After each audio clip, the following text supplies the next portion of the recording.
जी नमस्कार दोस्तों, स्वागत है आप सभी का हमारे YouTube चैनल KT24 हाउस पर। आज का अपना छोटा सा टॉपिक विस्थापन अभिक्रिया क्या होती है। विस्थापन अभिक्रिया के बारे में हम लोग पढ़ेंगे और विस्थापन अभिक्रिया से संबंधित जितने भी आपके एग्जाम्पल हैं उनके ऊपर हम लोग चर्चा करने वाले हैं।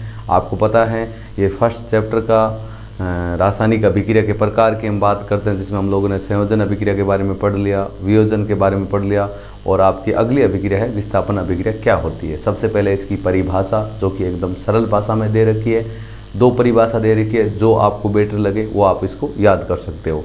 पहली परिभाषा आपकी दे रखी है कि वह रासायनिक अभिक्रिया जिसमें अभिकारक का एक परमाणु अभिकारक के दूसरे परमाणु को क्या कर देता है, विस्थापित कर देता है, उसे आपकी कौन सी अभिक्रिया बोलते हैं, उसे आपकी विस्थापन अभिक्रिया बोलते हैं।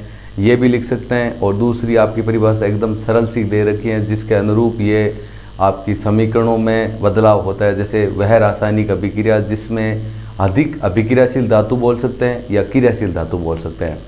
वह रासायनिक अभिक्रिया जिसमें अधिक क्रियाशील धातु कम क्रियाशील धातु को क्या कर देती है, विस्थापित कर देती है, उसे आपकी विस्थापन अभिक्रिया कहते हैं। परिभाषा आपके सामने दे रखी है। दोनों की दोनों परिभाषा जो मैंने अभी बोली है आपके सामने लिखी हुई है, आप इनको लिख भी सकते हो।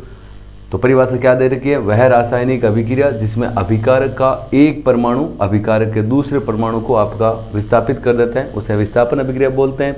ये परिभाषा बेटर नहीं लगे तो आप नीचे वाली परिभाषा लिख दो। नीचे वाली परिभाषा आपकी क्या दे रखी है कि वह रासायनिक अभिक्रिया जिसमें अधिक क्रियाशील तत्व अधिक क्रियाशील तत्व बोल दो या अधिक क्रियाशील धातु बोल दो, आपकी एक ही बात है। अधिक क्रियाशील तत्व कम क्रियाशील तत्व को क्या कर देता है, आपका विस्थापित कर देता है, और उसी को हम लोग कहते हैं विस्थापन अभिक्रिया। अब आपको सबसे पहले इसमें एक नीचे आपका एग्जाम्पल दे रखा है। इसमें जो ये तीर का निशान दे रखा है, तीर के निशान के जो बाईं तरफ इस साइड में जो आपके पदार्थ होते हैं ना, उनको हम लोग बोलते हैं अभिकारक बोलते हैं। ये बात सबको पता होना चाहिए। इस साइड वाले पदार्थों को अभिकारक बोलते हैं और इधर वाले पदार्थों को हम लोग बोलते हैं आपका उत्पाद बोलते हैं। एक बात ये भी ध्यान रखना, इनका दूसरा नाम अभिकारक का दूसरा नाम आपका क्रियाकारक भी है और उत्पाद का दूसरा नाम आपका क्रियाफल भी है। आपका जो आपको नाम बेटर लगे वो नाम आप यूज कर सकते हो। यहाँ पर अभिकारक का एक परमाणु, ये अभिकारक का एक परमाणु, इसको हम लोग इस प्रकार समझ सकते हैं। देखो कोई ए है, कोई तत्व है और बी सी आपके साथ में जुड़ा हुआ है, तो क्या है कि ए बी की तुलना में ज़्यादा क्रियाशील है। ये ए है ना, यहाँ से बी को विस्थापित करेगा तो आगे जाके आपकी ऑप्शन जो समीकरण बनेगी तो इस प्रकार बनेगी। अब देखो बी की जगह ले लेगा ए और इनके साथ में जुड़ गया सी और बी आपका क्या हो जाएगा, अलग हो जाएगा। वहीं उसी प्रकार का एग्जाम्पल आपके सामने दे रखा है। ए की जगह आपका जेडन हो गया, जेडन को बोलते हैं क्या, जिंक, और बी सी की जगह हो गया आपका कॉपर सल्फेट CuSO4, बी की जगह हो गया Cu और सी की जगह हो गया SO4, नाम हो गया आपका कॉपर सल्फेट। ये जिंक धातु होती है, वो कॉपर की तुलना में ज़्यादा क्रियाशील है, तो ये इसको यहाँ से विस्थापित कर देगी। आगे जाके बनेगा आपका जिंक सल्फेट और उसके साथ में आपका क्या बन जाएगा, कॉपर बन जाएगा। कहने का मतलब अधिक अभिक्रियाशील धातु कम क्रियाशील धातु को क्या कर देती है, विस्थापित कर देती है। इसी को हम लोग क्या बोलते हैं, आपका विस्थापन अभिक्रिया बोलते हैं। इसमें दूसरा एग्जाम्पल आपके सामने यहाँ पर दे रखे हैं। ये देखो जो एग्जाम्पल, ये विस्थापन अभिक्रिया के एग्जाम्पल है। एग्जाम्पल के ऊपर हम लोग चर्चा करें, पहले एग्जाम्पल के ऊपर हम लोग चर्चा कर चुके हैं, दूसरे एग्जाम्पल के ऊपर हम बात करें। और दूसरा एग्जाम्पल आपका क्या दे रखे हैं उसके ऊपर हम लोग थोड़ा इसको बड़ा कर लेते हैं।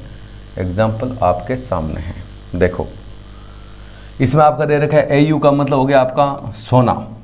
AU किसको बोलते हैं, सोने को बोलते हैं। और यहाँ पर आपका हो गया AgNO3 दे रखा है, आपका सिल्वर नाइट्रेट दे रखे हैं। इस एग्जाम्पल को आप छोड़ो, इसमें जो आपका दूसरा एग्जाम्पल और भी ले सकते हैं, क्योंकि इसमें वो काम वैसे आएगा आपका, क्योंकि इसमें आपका Ag को विस्थापित कर रहा है, आगे जाके AuNO3 बन रहा है और उसके साथ में Ag बन रहा है। ये एग्जाम्पल थोड़ा गलत इस प्रकार से हो सकता है आपका, क्योंकि जो कि सोना होता है और चांदी होती है वो बहुत ही कम अभिक्रियाशील धातु होते हैं। आपको ये एग्जाम्पल काम में नहीं लेना है, वैसे है एग्जाम्पल आपका सही, लेकिन आपको काम में नहीं लेना। एग्जाम्पल मैं आपको और बता दूंगा। जैसे ये इसके बाद में ये एग्जाम्पल दे रखा है Zn + H2SO4, आगे आपका हो गया ZnSO4 + H2, क्योंकि ये जिंक धातु हाइड्रोजन की तुलना में ज़्यादा क्रियाशील है। आगे जाके आपका बन रहा है ZnSO4 + H2 हो गया। और भी एक यदि एग्जाम्पल आप लेना चाहते हो तो ये ले लो आप Fe + CuSO4। Fe को आपको पता है आयरन बोलते हैं, CuSO4 को कॉपर सल्फेट बोलते हैं। आगे जाके आपका क्या बनेगा, FeSO4 प्लस आपका क्या हो गया, Cu हो गया।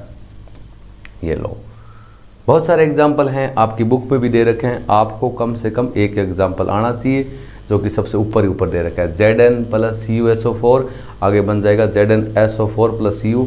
ये सेकंड एग्जाम्पल आपको एग्ज़ाम में काम में नहीं लेना है। ये एग्जाम्पल आप काम में ले सकते हो। Zn plus H2SO4, ZnSO4 plus H2, और नीचे वाला Fe आयरन बोल सकते हैं, लोहा बोल सकते हैं, फेरस बोल सकते हैं, जो आपको बेटर लगे वो बोल सकते हैं। Fe plus CuSO4, FeSO4 plus Cu। तो आज का अपना मेन टॉपिक क्या था, विस्थापन अभिक्रिया। एक बार फिर से इसकी परिभाषा बता देता हूँ। वह रासायनिक अभिक्रिया जिसमें अभिकारक का एक परमाणु अभिकारक के दूसरे परमाणु को क्या कर देता है, विस्थापित कर देता है, उसको विस्थापन अभिक्रिया बोलते हैं। या अधिक क्रियाशील तत्व है, कम क्रियाशील तत्व को क्या कर देगा, विस्थापित कर देगा। एग्जाम्पल आपके सामने 3 दे रखे हैं। Zn plus CuSO4, ZnSO4 plus Cu, दूसरा बोले Zn plus H2SO4, ZnSO4 plus H2 हो गया, और तीसरा Fe plus CuSO4, FeSO4 plus Cu। और भी बहुत सारे आपके बुक में एग्जाम्पल दे रखे हैं, उन एग्जाम्पलों को देखकर आप समझ सकते हैं। उम्मीद करते हैं कि आज का ये टॉपिक विस्थापन अभिक्रिया आपको बढ़िया तरीके से समझ में आया होगा। वीडियो अच्छा लगा तो लाइक ज़रूर करें, शेयर करें, और इसके साथ में हमारे यूट्यूब चैनल KT24 आवर्स को सब्सक्राइब करें। Thank you. जय हिंद, जय भारत।